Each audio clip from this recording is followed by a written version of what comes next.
Deb Goddard, Secretary of Housing, and we'll start by doing the roll call. Department of Administration. Here. Housing Resource Commission. Here. Department of Human Services. Department of Health. Department of Children, Youth, and Families. Present. Office of Healthy Aging. Here. Department of Behavioral Healthcare Development, Disabilities and Hospitals. Here. Department of Labor and Training. Here. Department of Corrections. Here. Department of Education. Rhode Island Housing. Rhode Island Emergency Management Agency. Here. Point of order, DHS Walker. DHS. I didn't work you later. Division of Veterans Affairs. Here. Public Defender's Office. Present. Medicaid Director. Executive Office of Health and Human Services. Office of the Lieutenant Governor. Veterans Administration Medical Center. Here. Okay. That's it.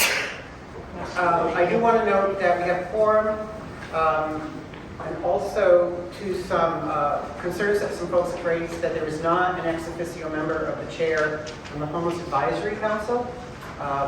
In our governance report, we have suggested that we create an entirely non-agency public advocacy group out of both the HRC, what has been the HRC, and the Homeless Advisory Council, and homelessness and housing together in a single public advisory group for the department. And with that change coming, we had hoped to wait until then, so this would not be if we create a public seat on this council, but when we create that public input to this council. Well, Madam Chair, I'd like to report the OHS has been. Yes, thank you. I saw James sneak in. Again, thank you. Take care. Moving to the business of the meeting, we want to take a vote on the minutes from the last month's meeting. So moved. Second. Any discussion?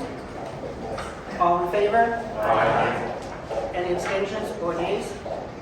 The minutes are accepted.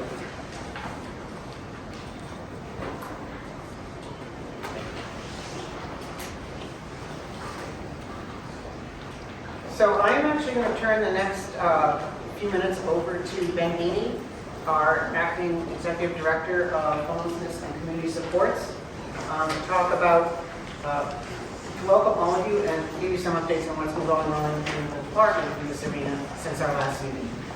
Ben? Thank you, Jim. Secretary. Hello, everybody. I do want to take a moment and just kind of level set a little bit on this committee, what this is, what this isn't. As we all know, the Interagency Council on Homelessness has been dormant for 7 years, and now it's waking up from its dormancy.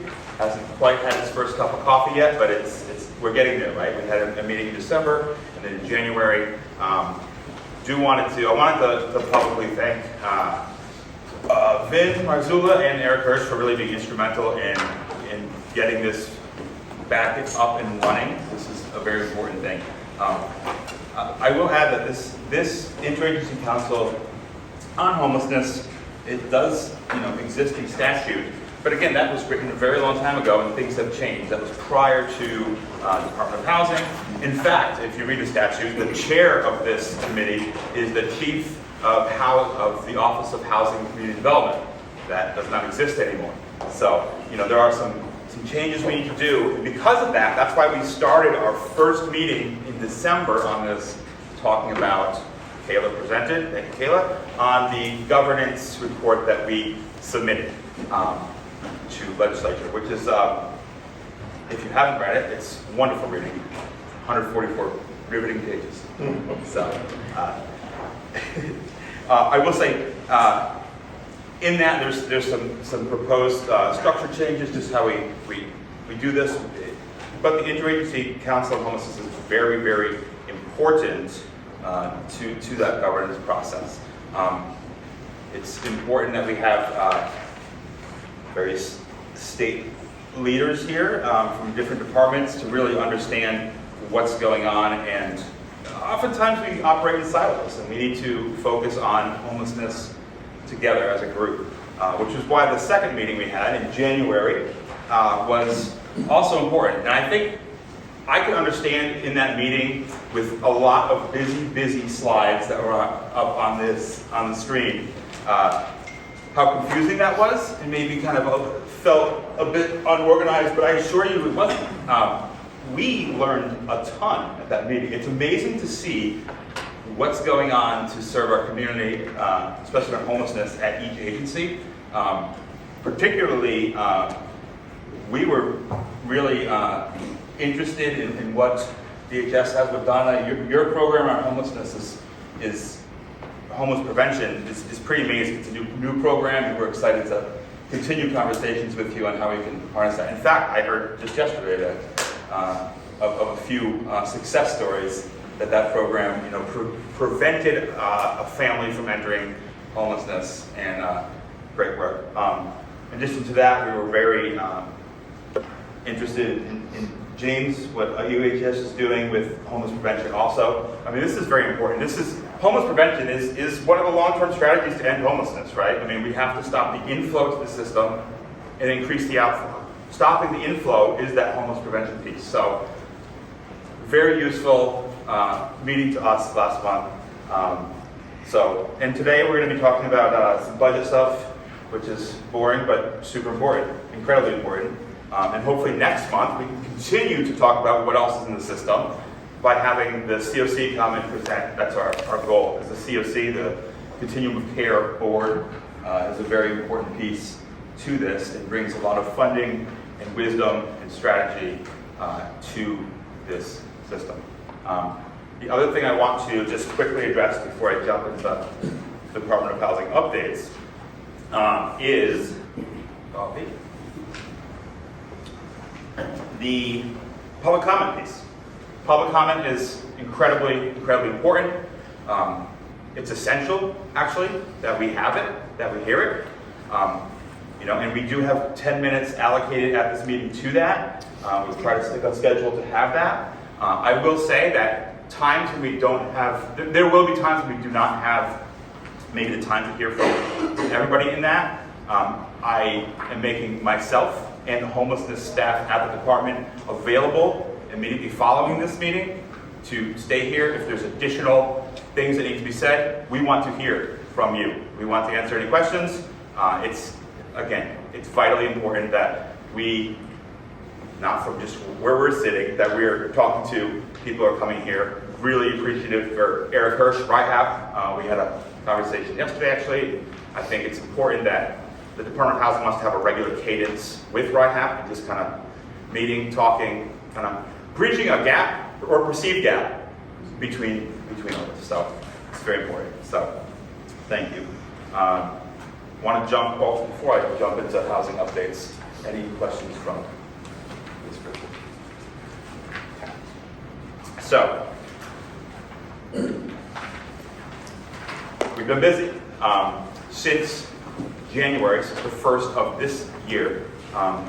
Happy to announce we have added over 100 additional shelter beds to our system, which is vital in what we're facing. Very happy that Echo has opened, 45 beds. Also, Amos House has opened an older adult shelter serving 55 individuals at the formerly known as Charles Gate location at 100 Randall. We also have stuff in the pipeline. We're really excited about that. We have a few projects. We have a project with Better Lives Rhode Island coming online very soon. We've added a little bit of expansion at one of our smaller shelters here in the city to add a few more beds there. And we have some other stuff in the pipeline, not quite ready for prime time yet, but we're working through it and getting there to add some additional beds. Those are shelter beds. In addition to that, as you know, through our municipal support grant, We've been able to partner with various communities, municipalities, and providers to add some space on those really, really cold days. I'm excited about that. We have about 60 of those beds currently, those spots. But I am very excited to announce that we have put some additional money out there. We reopened that RFP, and we have some additional stuff going on, including beds in East Providence, much needed support in the East Bay, and also additional in Providence. Very happy to say and announce that Matheson Street Church has partnered with the City of Providence, and we've been able to fund that. That's going to provide an additional 45 spaces on those very, very cold nights, which is super. Is Kevin here? No, but I am. Okay. Okay. Yeah, so we're very excited about that. It's much needed. Matheson, we all know, does amazing work, and it's a central location in Providence, so we're excited about that coming online. Very good. Next piece I want to move on to. Don't know if you've seen it. This is on our website. This is a dashboard. This is one of the three dashboards that I've ever talked about today. Well, two dashboards, one trash board. That was the. This is not the trash board. This is the dashboard. So we worked on this with the coalition, getting some data, and then also there are some shelters in our state that are not funded by COC or funded by Department of Housing, places like the Rescue Missions, and a couple other things that we have out there. We were able to talk with them and get data from them daily, which is wonderful. Appreciate that. What this dashboard shows on a daily basis, this is yesterday's, we update this every day, Monday through Friday. What this shows is unutilized shelter beds in our system. This is not meant to be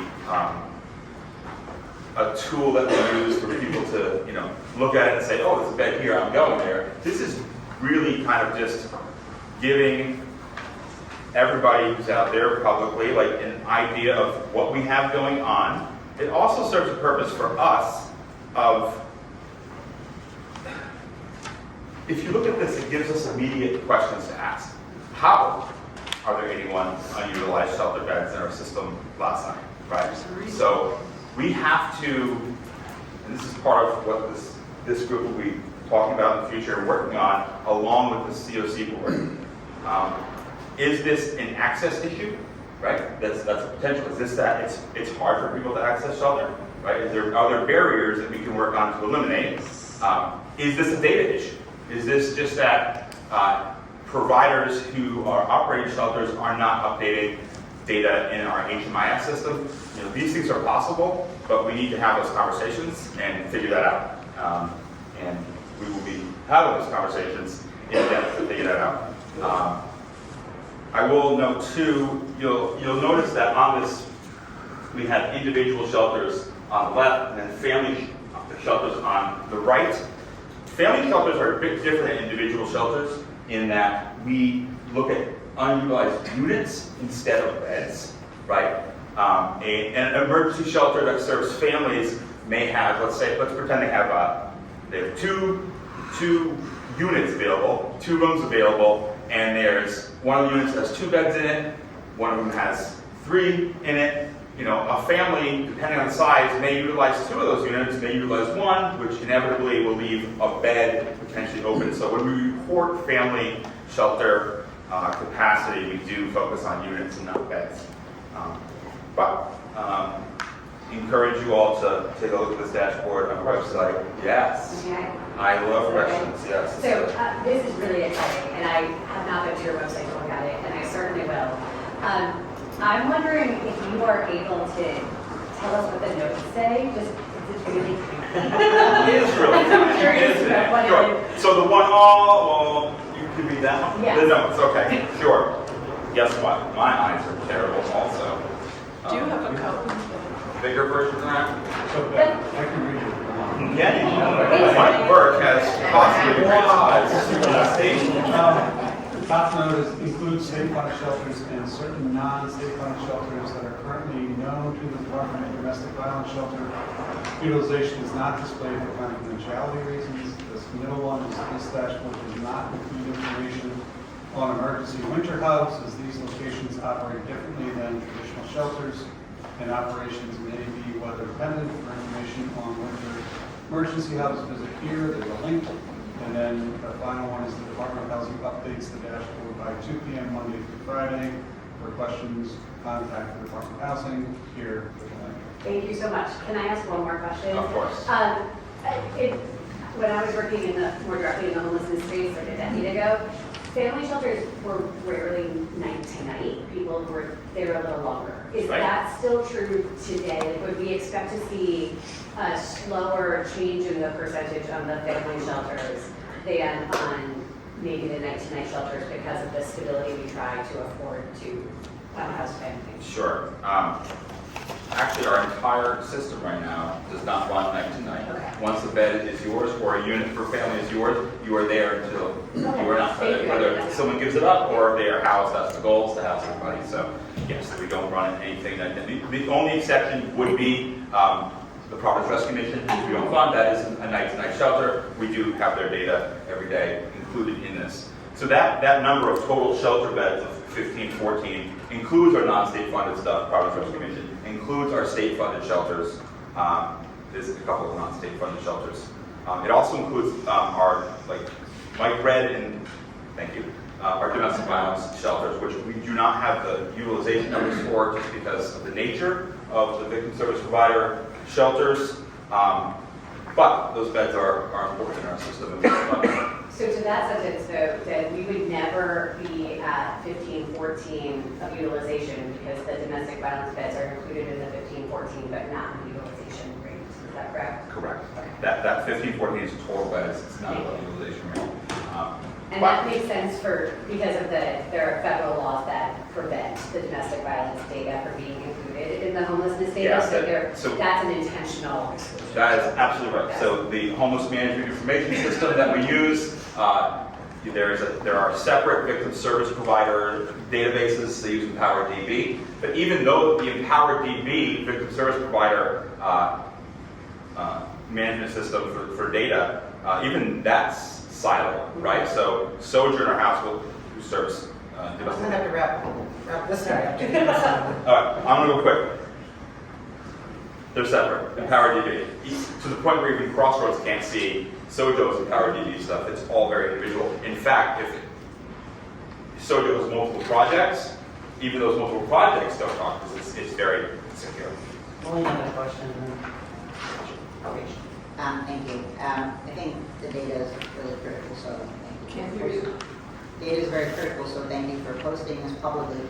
I am a bit curious,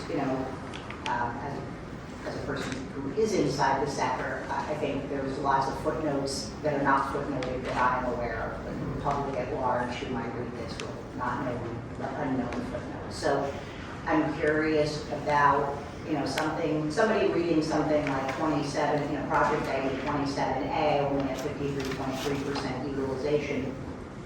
Is there a specific reason? Is that for a very targeted population? Is that geographically isolated and maybe a more challenging shelter? So I think the typical consumer might read that and say, oh, we have beds available. They're not being utilized. Is this a crisis? Which brings me to my second point. We are really in this dashboard only talking about the bed, but we aren't actually talking about the need. So I don't know if there is a way to sort of coordinate those two data points together to say, yes, we have 1,514 beds, but we also know based on some other data points that there are, I'm going to throw a number, 1,900 people who need it. So that this feels like half of an equation. Yeah. And I think when you make data public, data can go either way. And so be careful about not creating unintentional negative dialogue simply because we didn't tell the whole story, not because we don't know the whole story. Totally agree. We've had that conversation many times. Landed on this version for now. There were several versions that inevitably are going to create questions that really get into the weeds. We tried to be as broad stroke as possible. We are also doing, there's additional data, we're doing some analytics on it. This is new as we're tracking how this updates every day, which, and that data pertains to individual, which of these shelters, who they are, how they operate, what the need is in that region, these types of things. So yeah, I totally agree with you. We got to be careful about the unintended consequences and the trade-offs here, but we are trying to be cognizant of that and track this as best we can. And it is a really good, it's a helpful planning tool for us as we figure out what we need to do in the next steps. Yes, Mike? Oh, I'm sorry, Rich? No, I understand. So I heard a lot about the individual add-ons. Can you speak louder? Sorry, I heard a lot about individual shelter beds add-ons, which is great. I didn't hear anything about additional family shelters, which there is a tremendous need out there still. So at some point, if we can look at that, that's something we feel a need for. The other thing with that 15, I'm assuming some of that is due to the time that it takes to move a family in to a new shelter. So some of that unused night might be that family's been offered, accepted, but they have to clean out the space from the last family and move them in that process.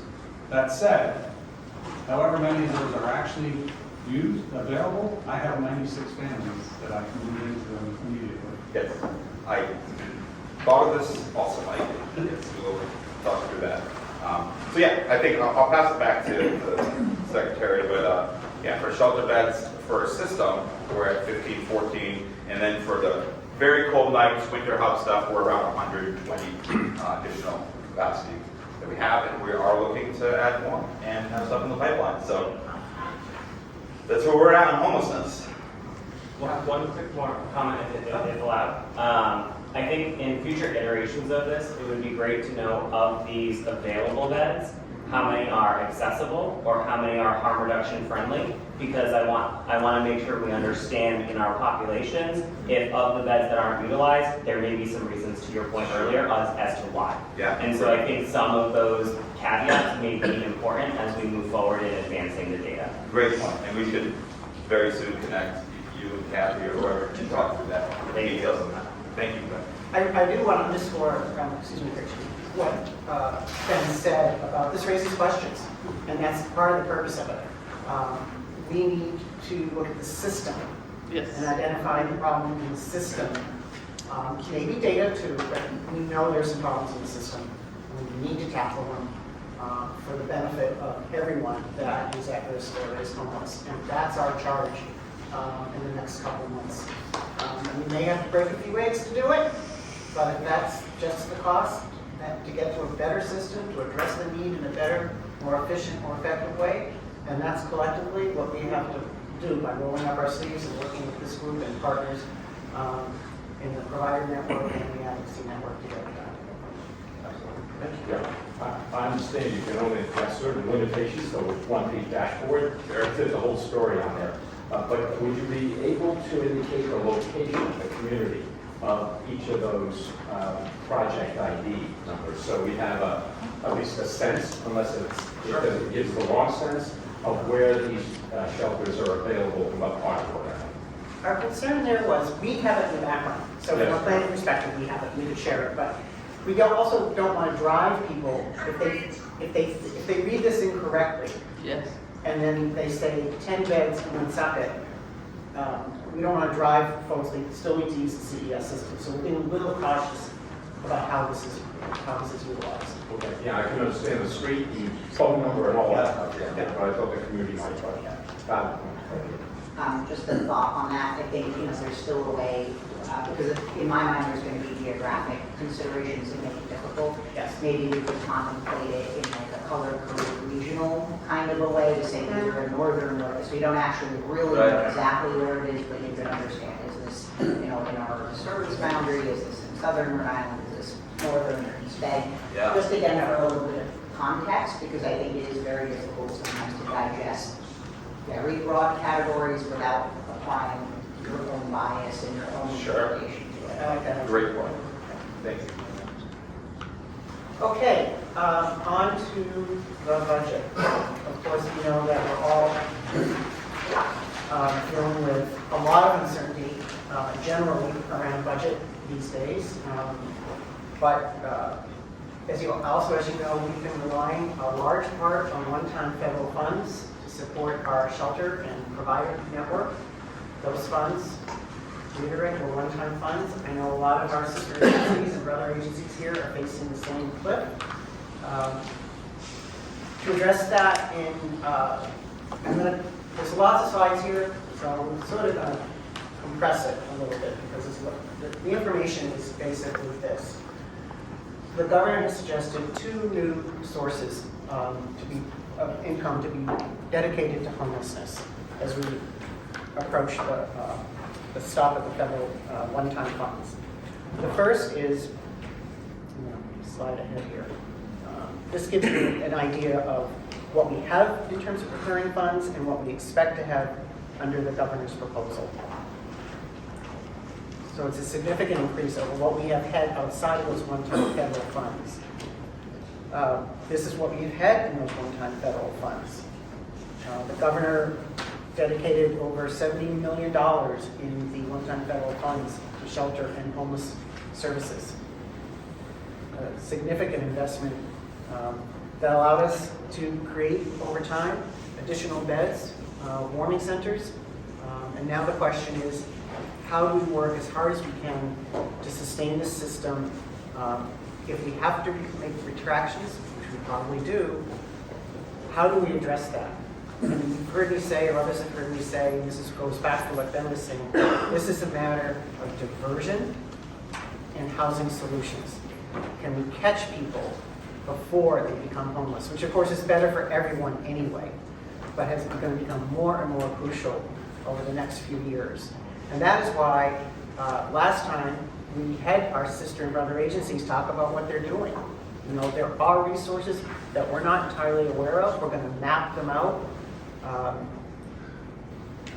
And in this day and age of federal funding retraction, that may seem a little not so valuable. But from my perspective, if we're going to lose funding, I want to understand where we're losing that funding.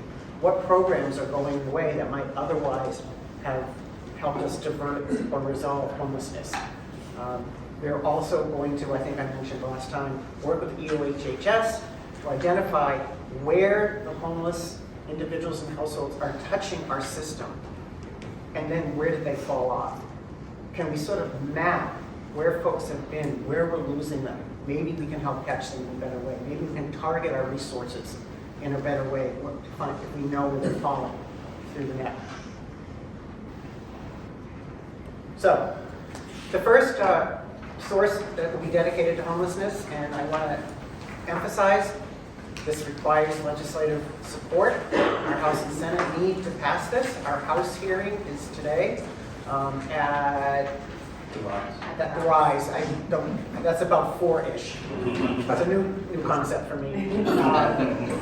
Our Senate Finance hearing is likely next Tuesday, also at the Rise. We'll know by the end of the day tomorrow if that's been confirmed. Letters, voices, presence, any support we can get is urgent and will be appreciated. So, 2 sources of funds. One is, you can just keep going on this and I'm going to talk. Okay? I'll try. Yeah. Keep up. One is the whole home short-term rental tax. Right now there's an anomaly. If you rent part of your home for short-term rental, you pay one tax. If you rent your whole home, you pay less. This would bring the whole home tax up equivalent to the partial home. So it would go from 8% up to the 13% that you would be taxed if you rented one home. Those funds would be dedicated to the department to address homelessness. The funds will be in full force in FY27, so we'll get about half a year's worth in FY26 as the Department of Revenue and others set up the program. The other proposal is to increase the conveyance tax on sales of homes valued at sold for over $800,000. This would bring us up consistent with Connecticut, a sister state. And again, those funds get all the way around. I'm happy in the back. And those funds would be dedicated to the department and homelessness resources and solutions as well. So in the end, we expect that we are going to gain about a little over $800 annually in additional revenue on top of the present recurring funds to address homelessness. I run through several slides very quickly, but happy to answer questions about the budget proposal. Melina. Not a question, just more for information. We did draft testimony for both. It's publicly posted on our website. If people need a template to work off of, we can do that. Thank you. We saw you last too, so thank you.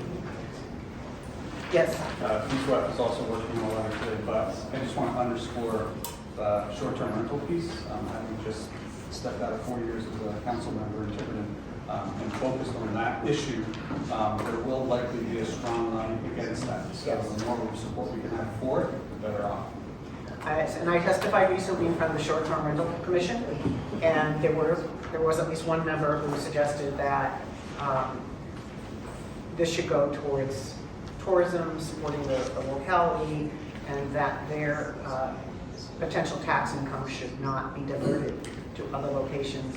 And my response was, every community has homelessness, and I don't think we're exporting anyone's tax dollar to someone else. So, but we will get that significantly, so support's really critical.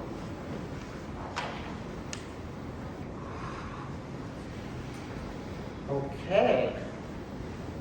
Again, yeah, you reminded me where you can testify, but letters to the chairs are welcome as well. And I don't think we put that information up.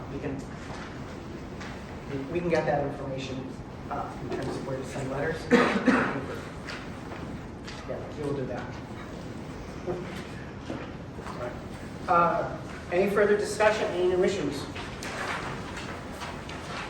Okay, well with that, we have plenty of time for public comment.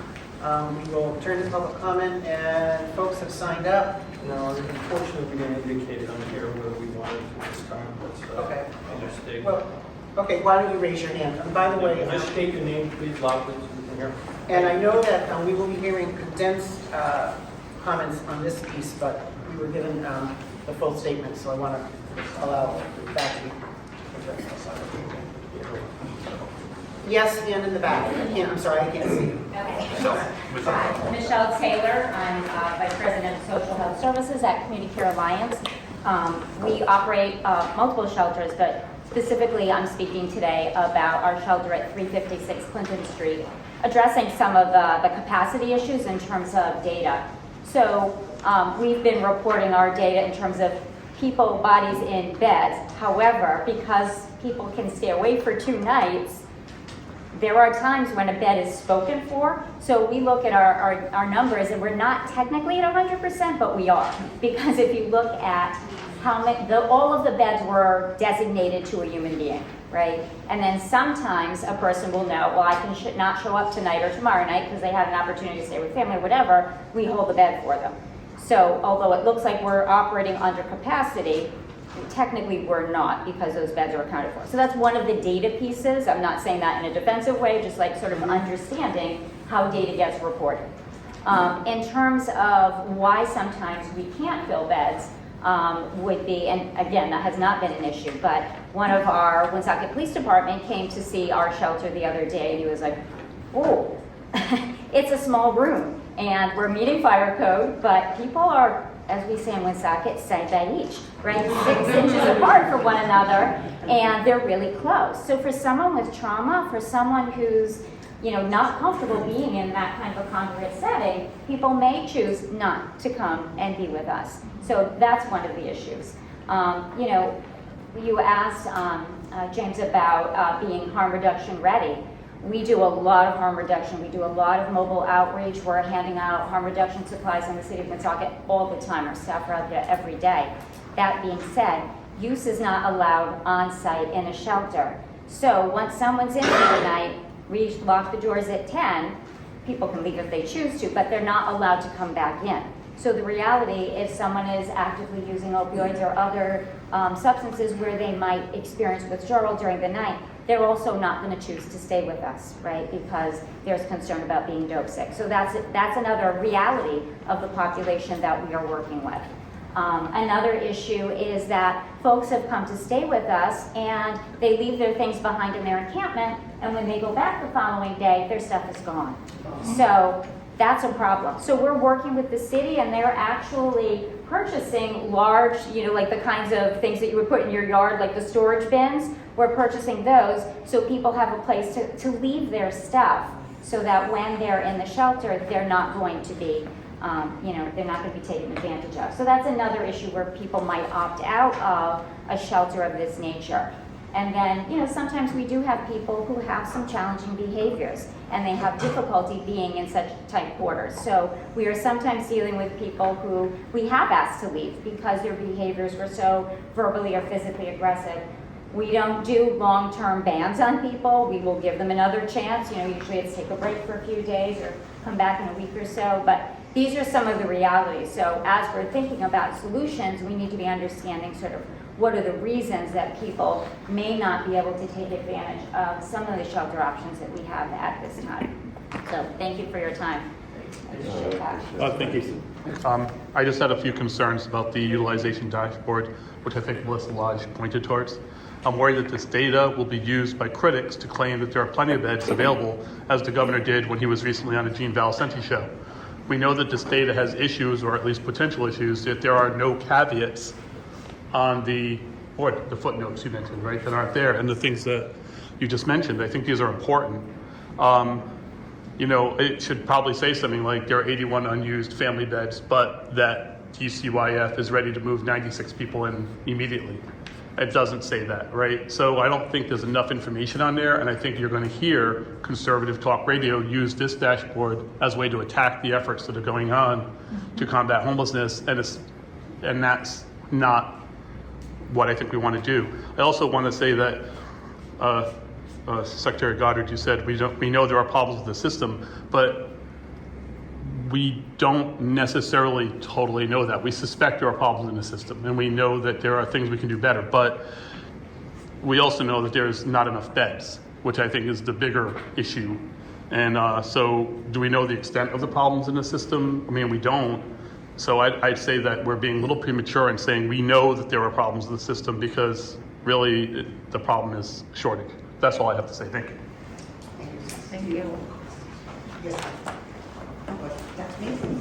Hello, you might know me, I pretty much testify every time we come, but I have a couple of concerns. My name is Phyllis Stafford. I live at Emmanuel House. I've been homeless for 8 years.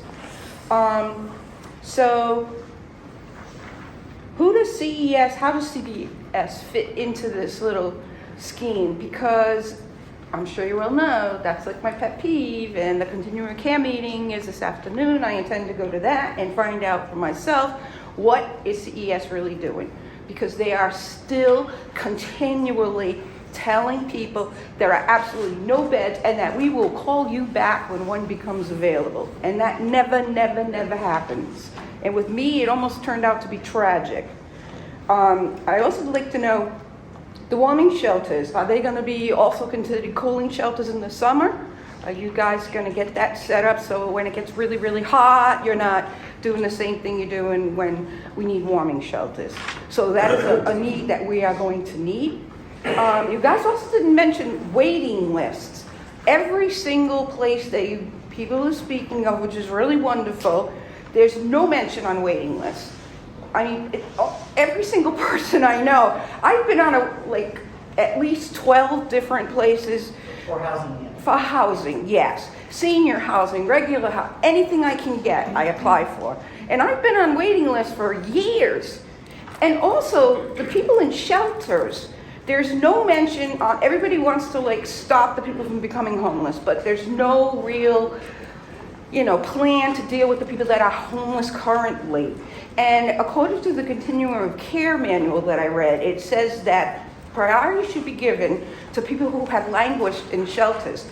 Once you're in a shelter, CES removes your name from the list. So your chances of ever getting an apartment or anything, you will stay in that shelter forever. There's no social workers there. And even if there were social workers, there's not enough, the inventory is really low. So they can't really help you. So you apply for housing, you wait, there's no social workers, nobody can help you get in or find out. They don't tell you when you apply, okay, there's a list of 2,000 people, and you're at the bottom, and you're looking at, X amount of time. Or have them get back to us. The only thing they do is they mail stuff every 2 weeks. If you're homeless, how are you going to get that mail? You're not. So we languish in shelters. In my shelter, there's got to be at least 20 women who've been on waiting lists for years. And calling CES is really a joke. I think people should just stop saying that, because if you've ever called, you'll see what I mean. They don't ever find a place for you. Ever. They never call you back, and I don't know how much money you guys spend on that system, but it is a waste. So, thank you for your time. I just want to respond to a few things. Oh, awesome. I do think that we have to be, in general, more clearer about what the housing situation is. That waiting list situation is not unique, and it's not unique to Rhode Island. But we need to help people understand. Yes, and of course we have to create more housing, but that's going to take a while. But I fully appreciate what you're saying about the wait list. But also, to a number of things you've said, you have in fact sort of proven my point. The system may be broken. It is. But we are working, Kim is here, we have started conversations about CES with Coalition, and we continue. And we're going to continue those, yes. The meeting is today at 3:30 next door. And I will put it down. The meeting is actually next Thursday. Okay. The 6th. I know they canceled the one in February. Right, it got moved And then they to got some moved to March. Okay. Real quick, Phyllis, Will, can you leave? Will's on our team, he's staff. I want you to connect Yes. right after this meeting. Great. We want to address your questions specifically with the time it deserves. So Great. let's do that. Okay. Thank you. Well, okay. It's a Taylor Ellis. Having the public comment is great. Thanks for making the time. But I think sitting here, what I would hope to see, and I hope it's happening in the days between these meetings, is the people before us, really working together and actually coming up with things, but some of my comments on the warming centers quickly.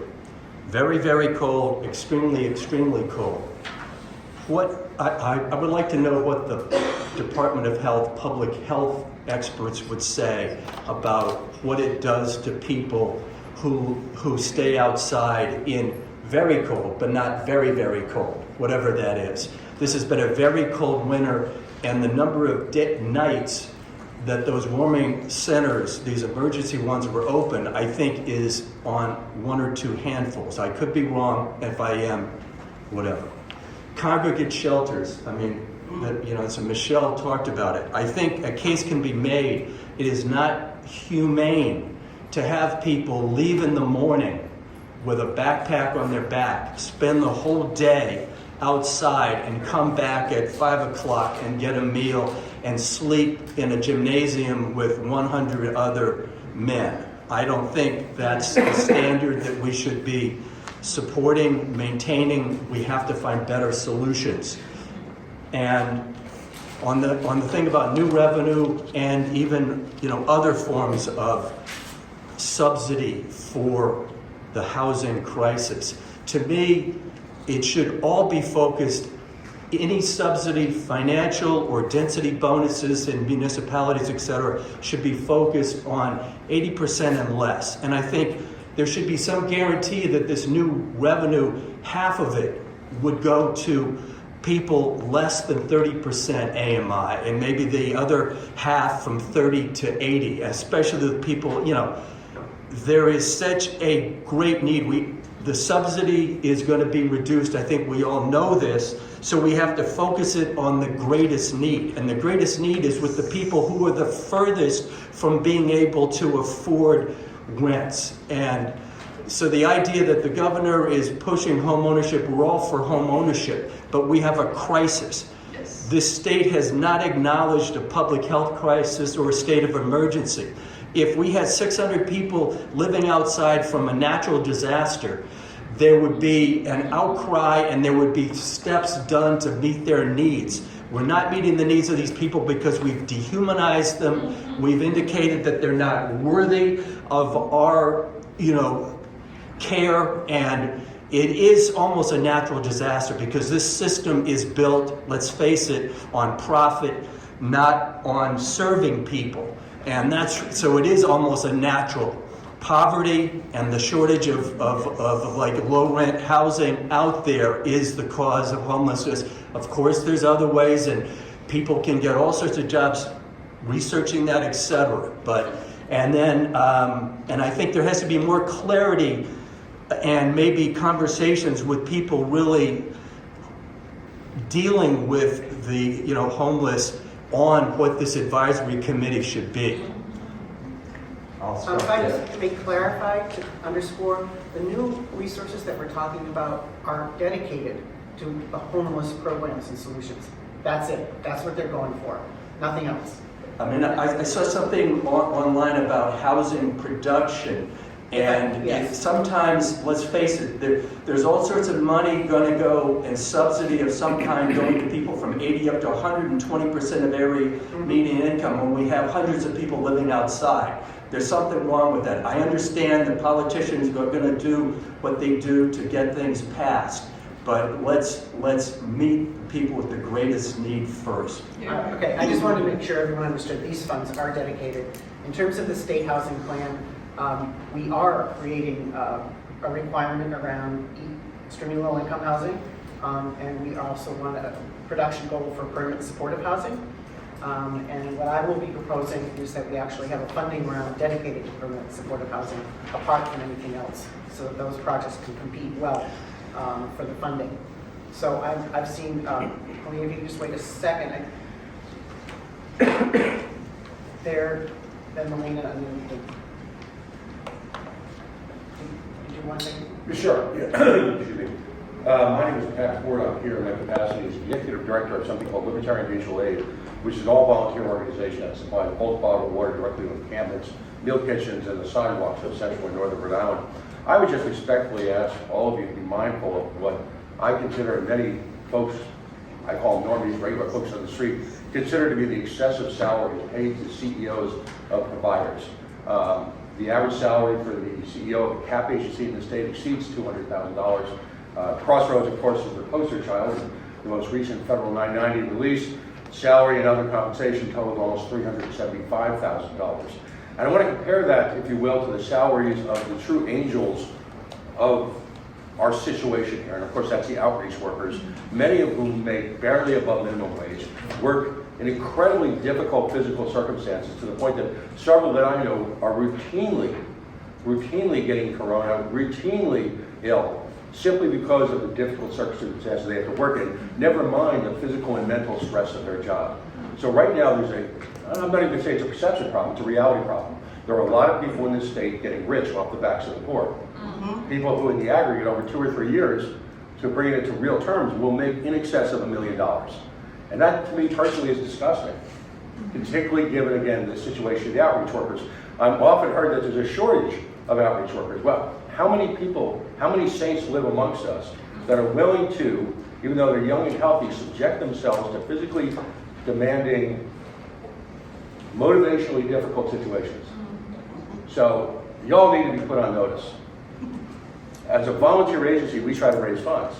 And when I go out there and people say, Crossroads is legendary for the amount of, the aggregate salaries of the 990 represented officers in that company is well over $1 million a year.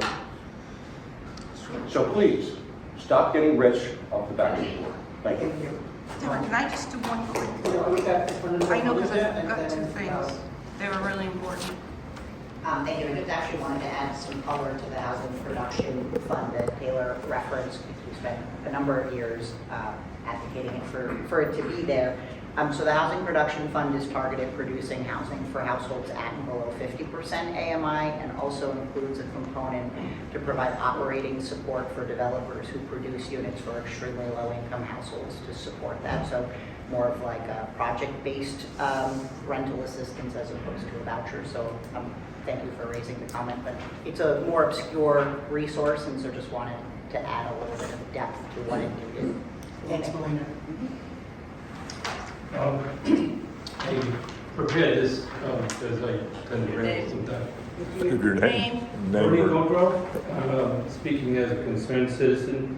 I'm an enthusiastic participant in RIHAP. I love what they do, but my comments don't represent them or any other organization.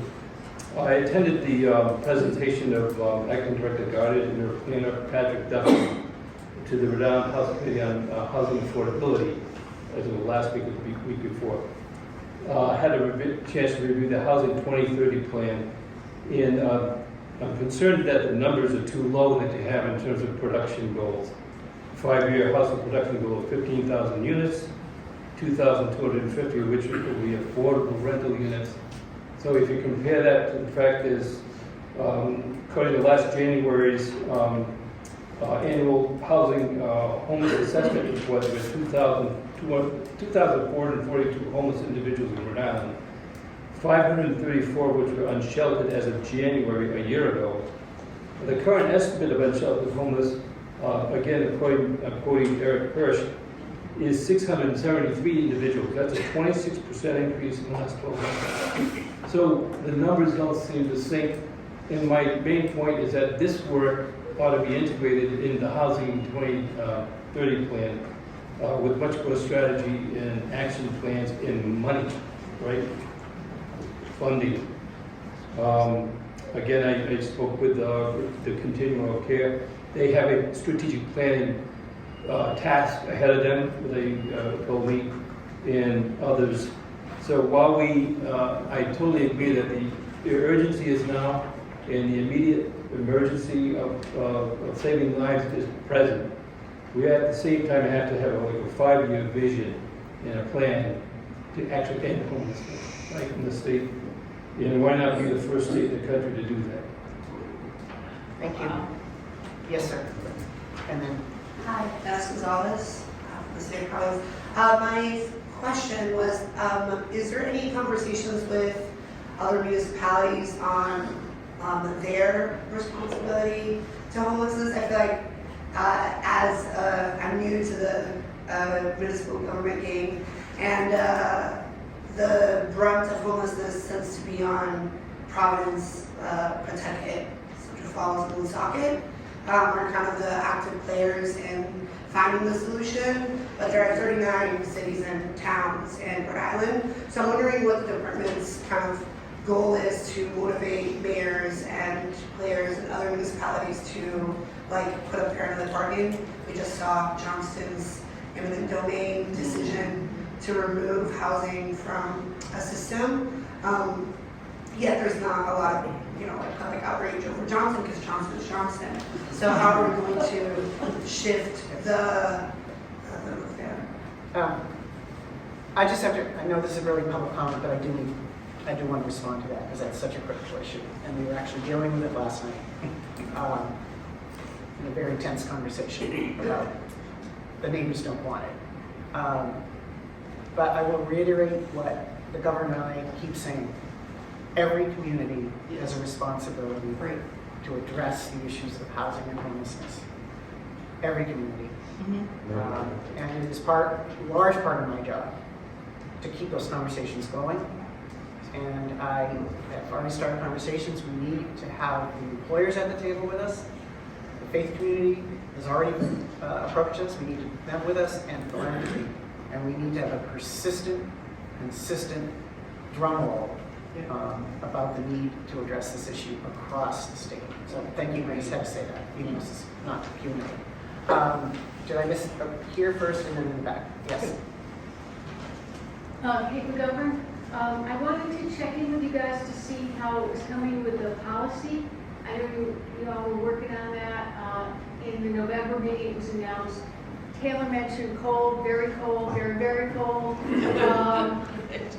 We have a bunch of folks who would volunteer to help with shelters as they pop up, but you need advance notice, so if there's going to be a declaration of opening of the daily pop-up shelters, it's aside from having the availability for people who need to know that they can get to someplace in Woonsocket, there's a transportation issue, and have we people who are experiencing homelessness be able to get to shelters in a timely fashion to get inside for life-saving situations, and also to have volunteers know that they can come and bring some materials and offer some comfort and some transportation. So I brought the policy that DC has. It's very specific about hypothermia alert, cold weather emergency, and they also have a hot weather policy. So I brought that, maybe I can give that to... Over to Bill there? To Bill. Yeah. Thank you. Thank you. Yes, ma'am. Hi, I'm Pamela Poniatowski, and I'm a non-citizen and I'm part of the Poor People's Campaign. The reason I'm even speaking is because we need to focus that we're not trying to just be a shelter state. That's not the point. The point is we need low-income housing that the federal government, like 50 years ago, decided they weren't going to make more HUD buildings, which is what I live in, honestly. And it works out really well. So somehow, even though the government, we cannot depend on them right now, I'm talking about federal, we have to do something. We are the smallest state. There is no reason we can't be a leader. We need to change the narrative. The narrative on the radio, I can barely listen to it anymore. Governor comes on and says things that are not true. Then they are repeated over and over. Then I get on to some of the things on the mayor's sites. And everybody that comments is like against homeless people, as though they have chosen homelessness. When I became disabled, I lost my ability to work. I worked for 20 years as a school teacher. Losing your ability to work is much more of a possibility for everyone in this room than becoming a billionaire. Our character is on the line. Do we have empathy? Do we care about the least of these? Or are we just going to go forward as though it doesn't matter? Because honestly, guys, I'm there a couple of times a week at Mount Houston. There are more stories every day. People are hurting every day. You guys are waiting a month. I'm really also hoping, I think Taylor said that you guys are talking in between the month. Because this has got to be solved. We have 670 people out on the street, and that does not include people that are couch surfing. People that are couch surfing are also homeless.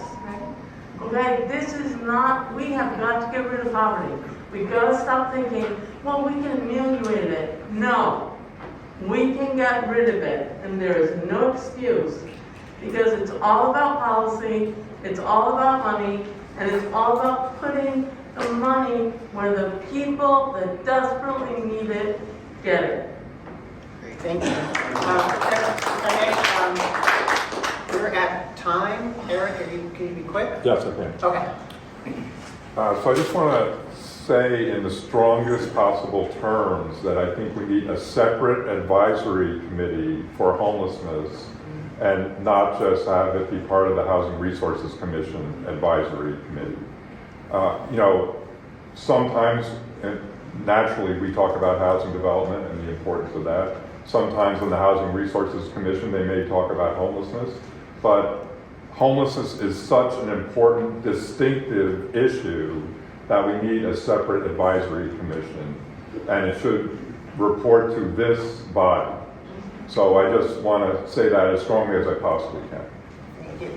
Okay, we are at time, but as Ben said, Okay? You'll follow up. Do you guys know, right now at Crossroads that there's a quarantine? Anybody know that? Not invasive. Because they have scabies and bed bugs. Nobody can come in or go out. Also, people who test positive for COVID at the hospital are discharged back to the shelter, just like that. So that needs to be something. I know the Department of Health is looking at today, so. Thank you for those concerns. Motion to adjourn? Second? Second. All in favor? Aye. Will and